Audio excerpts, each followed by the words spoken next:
রাত তখন 2:30। অনিল তার অফিসের পড়ে থাকা বাকি কাজগুলো ল্যাপটপে কমপ্লিট করছিল। হঠাৎ সে দেখল যে তার টেবিলের উপরে সেই পুতুলটি রাখা। সে দেখে অবাক হয়ে গেল। সে বলল যে এই পুতুলটি এই টেবিলের উপরে কিভাবে আসলো। হঠাৎ করেই সেই পুতুলটির দিকে তার চোখ চলে যাওয়ায় সে পুতুলটিকে হাত দিয়ে ফেলে দিল এবং পুতুলটি নিচে পড়া মাত্র সেই পুতুল থেকে রক্ত বার হতে লাগলো। অনিল এটা দেখে আরো বেশি ভয় পেয়ে গেল। হাই হ্যালো, কেমন আছো? ভৌতিক ভাবনার নতুন একটি এপিসোডে তোমাকে স্বাগত জানাই। আজকের কাহিনী শহরের দুইজন নামি দামি বিজনেসম্যানকে নিয়ে। অনিল মুখার্জি শহরের সব থেকে নামি দামি কোম্পানিগুলির মধ্যে অন্যতম হচ্ছে এনএম ইন্ডাস্ট্রি। এনএম ইন্ডাস্ট্রির মালিক হচ্ছে অনিল মুখার্জি। বেশ কিছুদিন ধরে অনিল মুখার্জির ব্যবসা খুব একটা ভালো চলছিল না। ওদিকে তার কম্পিটিটর বিবেক ভদ্র প্রতিনিয়ত ব্যবসায় লাভবান হয়ে চলেছে এবং একের পর এক নতুন কন্ট্রাক্ট পাচ্ছে। অনিল আজকাল নিজের ব্যবসা নিয়ে যতটা না চিন্তিত, তার থেকে অনেক বেশি চিন্তিত বিবেকের ব্যবসা নিয়ে, যে সে কেন অত এগিয়ে যাবে, আমার থেকে সে কেন অত ভালো করবে। প্রায় রাতে তার ঘুম হয় না। একের পর এক নতুন প্রজেক্ট যখন হাতছাড়া হয়ে যাচ্ছে এবং পুরনো প্রজেক্টগুলো যখন একের পর এক ফেল করছে, তখন সে তার মানসিক স্থিতি ধরে রাখতে পারছে না। কিন্তু এই অনিলের মনে একটু বেশি অহংকার আছে। কিছুদিন আগে তার কোম্পানি এনএম ইন্ডাস্ট্রির একটি প্রেস কনফারেন্স হয়েছিল। এনএম মানে হচ্ছে নবীন মুখার্জি, মানে অনিলের বাবা। সেই কনফারেন্সে যখন একটি সাংবাদিক তাকে জিজ্ঞাসা করল যে আপনার সফলতার পিছনে সব থেকে বড় অবদান কার, তখন অনিল জানায় যে অবশ্যই আমার, কিন্তু একটু ঘেটলে দেখা যাবে এই কোম্পানি তার বাবার তৈরি। সে বংশসূত্রে সেই কোম্পানিকে পরিচালনা করছে। সে আসার পরে কোম্পানি শুরুর দিকে একটু উন্নতি করেছিল, কিন্তু সময় যেতে যেতে সেই কোম্পানিতে অবনতি হতে শুরু করে। তাকে যখন সাংবাদিকরা জিজ্ঞাসা করে যে আপনার থেকে তো বিবেক ভদ্র প্রতিনিয়ত এগিয়ে চলেছে, আপনার প্রত্যেকটা কন্ট্রাক্ট বিবেক ছিনিয়ে নিচ্ছে, আপনি এ বিষয়ে কি বলতে চান? অনিল কোনো কথা বলতে পারে না এবং সে ভিতরে ভিতরে বিবেকের উপরে রেগে ফুঁসে ঢোল হচ্ছিল। আগে থেকেই বিবেকের উপরে তার একটা রাগ ছিল, কিন্তু এই প্রেস কনফারেন্সে যখন বিবেকের জন্য তাকে আরো বেশি অপমানিত হতে হলো, তখন তার রাগের মাত্রা আরো বেশি বেড়ে গেল। অনিল তার মেন এমপ্লয়ীদেরকে নিয়ে একটা মিটিং করলো এবং সেখানে সকল এমপ্লয়ীকে ভীষণ বকাবকি করলো। সে বলছিল, এত সব কন্ট্রাক্ট আমাদের হাত থেকে মিস হয়ে যাচ্ছে, এগুলো ফাঁস করছে কে? তার ম্যানেজার যখন তাকে জানায় যে স্যার, কন্ট্রাক্টের বিষয়ে শুধুমাত্র আপনিই জানেন, এমপ্লয়িরা তেমন কেউ জানে না। অনিল বলল, আমি জানি, অন্যরা কেউ জানে না, তাহলে কন্ট্রাক্টগুলো হাতছাড়া হয় কিভাবে? তোমরা কি ঘোড়ার ঘাস ছিঁড়তে এসেছো এখানে? তোমরা কোনো কাজ করো না কেন ঠিক মতো? এইভাবে অনিল সকল এমপ্লয়কে বকাবকি করতে থাকলো। আসলে বিবেক ভদ্র, তার যে কম্পিটিটর, তার উপরে যে রাগ, যে ক্ষোভ ছিল, সেগুলো সব সে তার এমপ্লয়ীদের উপরে ছেড়ে দিল। এরপর সে তার গাড়িতে করে অফিস থেকে বাড়িতে ফিরছিল। রাস্তায় সে তার গাড়িতে বসে বসে টেনশন করতে করতে হঠাৎই তার ড্রাইভারকে জিজ্ঞাসা করলো, আচ্ছা শিবু, তুমি কি কুনজরে বিশ্বাস করো? শিবু হঠাৎই তার মালিকের মুখ থেকে এমন প্রশ্ন শুনে অবাক হয়ে গেল। সে উত্তর দিল, হ্যাঁ স্যার, আমি তো বিশ্বাস করি। আমাদের গ্রামের দিকে মানুষ অনেক বেশি পরিমাণে বিশ্বাস করে। অনিল বলল, আমিও বিশ্বাস করি। আচ্ছা শিবু, তুমি কি এমন কাউকে জানো যে কুনজর মানে এই সমস্ত কিছু বদলে দিতে পারে? শিবু একটু ভয়ে ভয়ে বলল, হ্যাঁ স্যার, আমি একটি তান্ত্রিককে চিনি। তার ভীষণ ক্ষমতা, সে অনেক কিছু করতে পারে। আমাদের ওখানে অনেক মানুষ তার কাছে যায়। অনিল তাকে গাড়ি থামাতে বলল। 2-1 মিনিট পজ নিয়ে অনিল শিবুকে বলল, শিবু গাড়ি ঘোরাও, সেই তান্ত্রিকের কাছে যাব। অনিল মুখার্জি এবং তার ড্রাইভার শিবু যখন সেই তান্ত্রিকের কাছে গেল, গিয়ে দেখল যে তান্ত্রিক গভীর ধ্যানে মগ্ন। অনিল কাঁপা কাঁপা গলায় সেই তান্ত্রিককে ডাকলো। তান্ত্রিক চোখ খুলল। চোখ খুলে উঠে তার ওই সামনে যে আগুন জ্বলছিল সেখান থেকে একটি মশাল নিয়ে অনিলের সামনে এসে দাঁড়ালো। অনিল একটু সাহস করেই বলল, বাবা, আপনার সাহায্য দরকার। তান্ত্রিক বলল, সাহায্য দরকার নাকি প্রতিশোধ দরকার? এখন যেন জিজ্ঞাসা করিস না যে আমি কিভাবে জানি। আমি তোর বিষয়ে সব জানি, সব খবর আছে আমার কাছে। অনিল বলল, বাবা, আমি সব কিছু করতে রাজি আছি, আপনি তো সব কিছু জানেন, আমাকে একটু সাহায্য করেন না।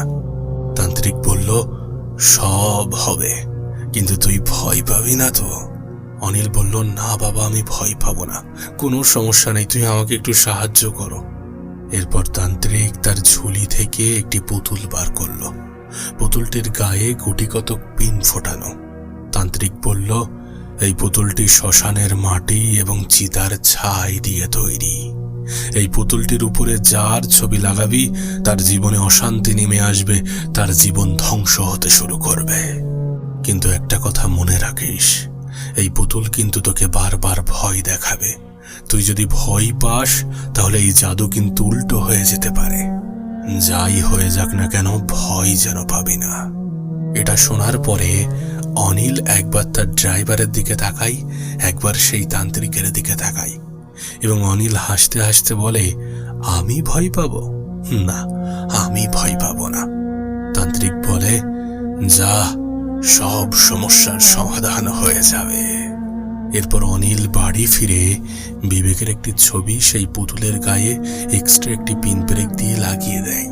মাত্র 1 সপ্তাহ যেতে না যেতে বিবেকের ব্যবসায় ধস নামতে শুরু করে। বিবেক মিনি স্ট্রোকের কারণে হসপিটালে ভর্তি হয়। একের পর এক কন্ট্রাক্ট বিবেকের কোম্পানি থেকে হাতছাড়া হয়ে অনিলের কোম্পানিতে আসে। এগুলো দেখে অনিল ভীষণ খুশি হয়। এরপর একদিন রাত জেগে অনিল তার ডেস্কে বসে কাজ করছিল তার বাড়িতেই। সে হঠাৎ করে দেখলো যে সেই পুতুলটি কেমন জানি নড়ছে। অন্ধকারের মধ্যে পুতুলকে নড়তে দেখে অনিল প্রথমে একটু ভয় পেয়ে গিয়েছিল। তারপরে তার মনে পড়ল যে তান্ত্রিক বলেছিল ভয় পাওয়া যাবে না। তারপরে সে আর ভয় পায়নি। 2-1 দিন যেতে না যেতে অনিল একটি স্বপ্ন দেখে যে বিবেক তার রুমের মধ্যে এসেছে। সে প্রচন্ড রেগে আছে আর বলছে, আমি কখনো কারোর ক্ষতি চাইনি, আমি কখনো কারোর ক্ষতি করিনি, আমি সবসময় নিজের বিষয়ে, নিজের কোম্পানির বিষয়ে ভেবেছি, আমি কাউকে নিজের প্রতিযোগী মনে করিনি। কিন্তু তুই আজ যা আমার উপরে করলি সেগুলো তুই ভালো করলি না। এই জাদু ঘুরে যাবে, এই জাদু তোর উপরে ঘুরে যাবে। তুই দেখবি আমার সামান্য লস হয়েছে তো তোর পুরো সব কিছু ধ্বংস হয়ে যাবে। অনিল হঠাৎই বিছানা থেকে জোরে উঠে বসলো। সে মনে মনে বলল, এসব কি দেখছি আমি, এসব কেন আসছে আমার স্বপ্নে? তারপর সে খেয়াল করলো যে পুতুলটি সে তান্ত্রিকের কাছ থেকে এনেছিল সেই পুতুলটি হাওয়ায় ঘোরাফেরা করছে। সে প্রথমে একটু ভয় পেলেও বারবার নিজেকে বোঝাচ্ছিল যে না, ভয় পাওয়া যাবে না, তান্ত্রিক বলেছে ভয় পাওয়া যাবে না মানে ভয় পাওয়া যাবে না। কিন্তু মুখে বললেও সে তো মনে মনে ভয় পাচ্ছিল। এইভাবে কিছুদিন চলতে থাকে। সেই পুতুলটি প্রায়ই অনিলকে ভয় দেখায়। অনিল ভয় পায় আর নিজেকে বলে ভয় পাওয়া যাবে না। বেশ কিছুদিন অনিলের ব্যবসা একটু ফুলে ফেপে উঠেছিল, তারপর আবার যেমন ছিল তেমন হতে শুরু করলো। আস্তে আস্তে আবার ব্যবসায় ধস নামতে শুরু করলো। একদিন এই সব কিছু চিন্তা করতে করতে অনিল গভীর রাত পর্যন্ত কাজ করছিল। রাত তখন 2:30 নাগাদ। অনিল তার বাড়ির অফিসের ডেস্কে বসে কাজ করছিল। সে যখন তার ডেস্কের উপরে ল্যাপটপ নিয়ে বসে কাজ করছে, হঠাৎ করে সে যখন টেবিলের বাম সাইডে তাকায়, সে দেখে যে সেই পুতুলটি কিভাবে সেখানে চলে এসেছে। সে প্রচন্ড ভয় পেয়ে যায় এবং বলে, এই টেবিলে এই পুতুল কিভাবে আসলো?